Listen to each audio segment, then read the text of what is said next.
வணக்கம், நான் உங்கள் Aishwarya. Indian polity chapter wise discussion through Lakshmikanth text book 6th edition பார்த்துட்ருக்கோம். இன்னைக்கு 47th லெசன் டிஸ்கஸ் பண்ண போகிறோம். Salient features of the constitution அப்படின்ற டாப்பிக்கில் 21st பார்ட் தான் இன்றைக்கி பார்க்க போகிறோம். என்ன டாப்பிக்லன்னு பார்த்தீங்கன்னா, கிரிட்டிசிசம் ஆஃப் கான்ஸ்டியூவன்ட் அசம்பிளியை ஆன்டி இந்தியன் அப்படின்னு சொல்லி விமர்சனம் பண்ணியிருப்பாங்க. அதான் நம்மளுடைய இந்திய அரசியலமைப்பு ஆன்டி இந்தியன், இந்தியனுக்கு எதிரான ஒரு கருத்து அப்படின்னு சொல்லிட்டு ஒரு விமர்சனம் வச்சுருப்பாங்க. அது சம்மந்தமான விஷயம் தான் இன்றைக்கி நம்ம பார்க்க போகிறோம். லெசனுக்குள்ளே போகிறதுக்கு முன்னாடி லட்சுமிகாந்த் டெக்ஸ்ட் புக்கை டோட்டலாக எத்தனை சாப்டர்ஸ் டிவைட் பண்ணியிருக்காங்க அண்ட் சோஃபார் நம்ம என்னென்ன டாபிக்லாம் கம்ப்ளீட் பண்ணியிருக்கோம் அப்படின்றத பார்த்துட்டு டாபிக் சம்மந்தமாக டிஸ்கஸ் பண்ணலாம். Entire text book of Lakshmikanth டோட்டலாக 11 சாப்டர்ஸை டிவைட் பண்ணியிருக்காங்க. அதில் first chapter constitutional framework. ஃபர்தராக இந்த சாப்டரை 11 பார்ட்ஸாக டிவைட் பண்ணியிருப்பாங்க. First part historical background, second one making of the constitution and third part salient features of the constitution. இதில் historical background அப்படின்ற டாப்பிக்கில் டோட்டலாக 18 வீடியோஸ் நம்ம டிஸ்கஸ் பண்ணியிருக்கோம். கம்பெனி ரூல், க்ரௌன் ரூல் அப்படின்னு சொல்லி 2 சப்டிவிஷன்ஸில் ரெகுலேட்டிங் ஆக்ட்லேருந்து ஆரம்பித்து இன்டரிம் கவர்மெண்ட் வரைக்குமே நான் முடிச்சிருக்கேன். இதுக்கான ரெஸ்பெக்டிவ் லிங்க்ஸ் எல்லாமே டிஸ்கிரிப்ஷன் பாக்ஸில் இருக்குது. பர்டிகுலராக எதாவது டாபிக் நீங்கள் பார்க்கணுன்னு விருப்பப்பட்டீங்கன்னா அந்த டாப்பிக்கை கிளிக் பண்ணி நீங்கள் பார்த்துக்கலாம்.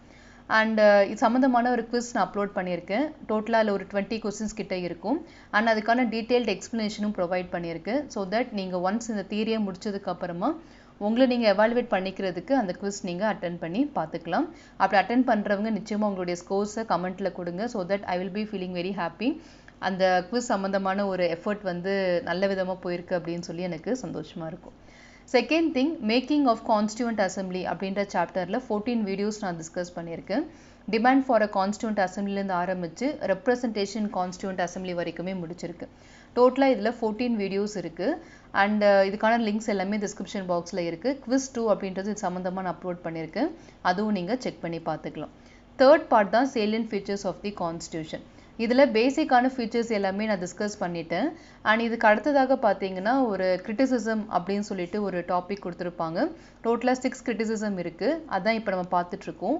ஒன்ஸ் இது முடிச்சதுக்கு அப்புறமா parts of Indian constitution, important articles and schedule sources அப்படின்னு சொல்லி 4 டிவிஷன்ஸாக டிவைட் பண்ணியிருப்பாங்க. இது எல்லாமே தான் இன்றைக்கி நம்ம டிஸ்கஸ் பண்ணுற மாதிரி இருக்குது. ஸோ ஒன்ஸ் இதெல்லாம் முடிச்சதுக்கு அப்புறமா ப்ரியாம்பிள் அப்படின்ற பார்ட் நம்ம ஆரம்பிச்சிடலாம். அங்கேருந்து நம்மளுடைய இந்திய அரசியலமைப்புடைய ஆரம்பமே ஆரம்பிக்க போகுது. சோஃபார் நம்ம பார்த்த எல்லா இன்ஃபர்மேஷன்ஸுமே இன்ட்ரொடக்ஷன் பார்ட் தான். அண்ட் இன்னைக்கு டாபிக் என்னன்னு பார்த்தீங்கன்னா, un-Indian or anti Indian, criticism of a constitution அப்படின்றத அன்இந்தியன் இல்லைன்னா ஆன்டி இந்தியன் விமர்சனம் பண்ணியிருக்காங்க. யார் யார் என்னென்ன சொன்னால் அதுக்கு அம்பேத்கர் எப்படி ரிப்ளை பண்ணார், இல்லை அதுக்கான பதிலடி எப்படி வந்துச்சு அப்படின்றது எல்லாத்தையுமே இன்றைக்கி நம்ம பார்ப்போம். ஃபர்ஸ்ட் இன்ட்ரொடக்ஷன் பார்ட்டில், according to the critics the Indian constitution is un-Indian or anti Indian because it does not reflect the political traditions and the spirit of India அப்படின்னு சொல்லியிருக்காங்க. நம்மளுடைய இந்திய அரசியலமைப்பில் நம்மளுடைய அரசியல் சார்ந்த எந்த ஒரு ட்ரெடிஷ்னல் விஷயங்களும் இன்க்ளூட் ஆகலை. அது மட்டும் இல்லாமல் இந்தியா சார்ந்த எந்த ஒரு கருத்தும் அதில் இல்லை அப்படின்றதான் இந்த விமர்சனத்துக்கான அடித்தளமே. அதனால தான் நாங்கள் இந்திய அரசியலமைப்பை ஆன்டி இந்தியன், இந்தியனுக்கு எதிரான ஒரு அமைப்பாக தான், அரசியலமைப்பாக தான் அதை நாங்கள் பார்க்குறோம். இந்திய மக்களுக்கும் இந்திய அரசியல் சார்ந்த கருத்துக்களும் அதில் எதுவுமே இடம்பெறவில்லை அப்படின்றதான் இவங்களுடைய விமர்சனமாக இருக்குது. ஸோ யார் யார் என்னென்ன சொன்னாங்க அப்படின்றதையும் நம்ம பார்ப்போம். அடுத்ததாக, they said the foreign nature of the constitution makes it unsuitable to the Indian situation or unworkable in India. நீங்கள் இன்க்ளூட் பண்ண இந்த ஃபாரின் நேச்சர் இருக்குல்ல, இந்திய அரசியலமைப்பில் மோஸ்ட்லி ஃபாரின் ரெசம்பிளன்ஸ் தான் இருக்குது. நம்மளை ரூல் பண்ண பிரிட்டிஷ் அரசாங்கத்துடைய ரெசம்பிளன்ஸ் தான் நீங்கள் மோஸ்ட்லி இதில் ஆட் பண்ணியிருக்கீங்க. இது கண்டிப்பாக இந்திய நாட்டுக்கு சூட்டபிளாக இருக்காது, தகுதியானதாக இருக்காது.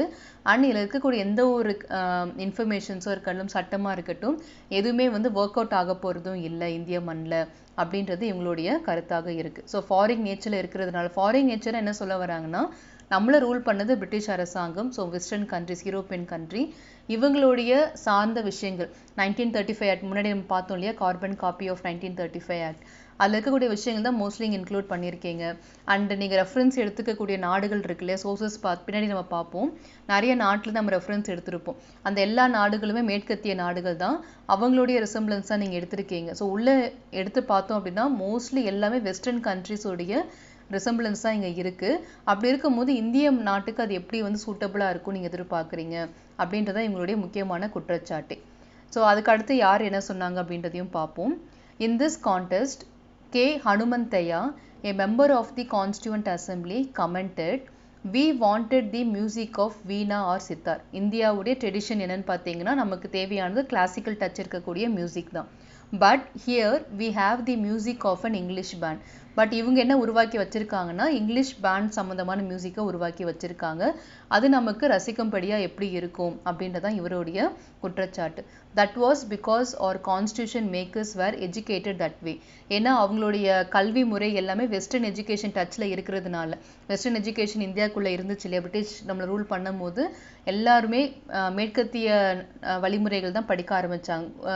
குலக்கல்வி, அதாவது குருகுலம் சிஸ்டம் அப்படின்னு சொல்லக்கூடிய நம்மளுடைய சிஸ்டமில் இருந்து கிளாஸ் ரூம் டீச்சிங் அப்படின்ற ஒரு கான்செப்ட்குள்ளே, வெஸ்டர்ன் எஜுகேஷன் கான்செப்ட்குள்ளே தான் நம்ம எல்லாருமே படித்தோம். ஸோ அந்த வழியில் படிச்சுட்டு வந்ததுனால இவங்களுடைய உருவாக்கமான இந்திய அரசியலமைப்பும் வெஸ்டர்ன் கான்செப்டையே பேஸ் பண்ணி இருக்குது. ஸோ நமக்கு தேவையானது வீணா மியூசிக் அப்படின்னா இவங்க நமக்கு இங்கிலீஷ் பேண்ட் மியூசிக்கை கொடுக்குறாங்க. இது நமக்கு ரசிக்கும்படியாக இருக்காது, ஏற்றுக்கொள்ளும்படியாகவும் இருக்காது, இது நடைமுறைக்கு வந்தாலும் வெற்றி அடையாது அப்படின்றது ஹனுமந்தையாவுடைய கருத்தாக இருக்கு.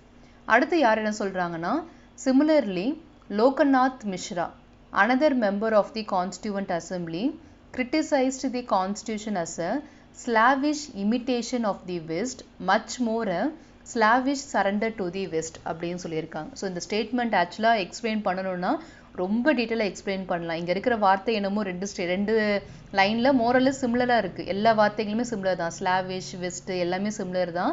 ஆஃப் டூ மாறி இருக்குது, இமிட்டேஷன் சரண்டர் மாறி இருக்குது, அவ்வளோதான். பட் இதோடைய மீனிங் ரொம்பவே ஆழமானது. ஸ்லாவிஷ் இமிட்டேஷன் ஆஃப் தி வெஸ்ட் அப்படின்னா என்ன சொல்ல வராங்க? ஸ்லாவிஷ் அப்படின்னாலே ஒரு அடிமைன்றது போது நம்ம ஸ்லேவ் சொல்கிறோம் இல்லையா, அந்த வார்த்தையோடைய மறுவாக்கம் தான் ஸ்லாவிஷ் அப்படின்னு சொல்லக்கூடியது. ஸ்லாவிஷ் இமிட்டேஷன்னா சாயல், அப்படியே எடுத்து நம்ம காப்பி பண்ணுறோம் இல்லையா, அதுக்கு பேர் இமிட்டேட் பண்ணுறது அப்படின்றது. ஸோ நம்ம வந்து ஒரு காலத்தில் பிரிட்டிஷ் அரசாங்கத்துக்கிட்ட நம்ம காலனி நாடுகளாக இருந்தோம். இந்திய அரசாங்கம் இந்தியா அப்படின்ற ஒரு நாடு வந்து அடிமையாக இருந்துச்சு. So once we were a slavish surrender to the west, நம்ம வந்து அடிமையாக இருந்தோம், வெஸ்டர்ன் கண்ட்ரியான பிரிட்டனுக்கு இருந்தோம். இப்போ நம்ம எப்படி மாறிக்கோம்? சுதந்திரம் அடைஞ்சாச்சு, we got independence, sovereign country, இறையாண்மை பெற்ற நாடாக நம்ம மாறியாச்சு.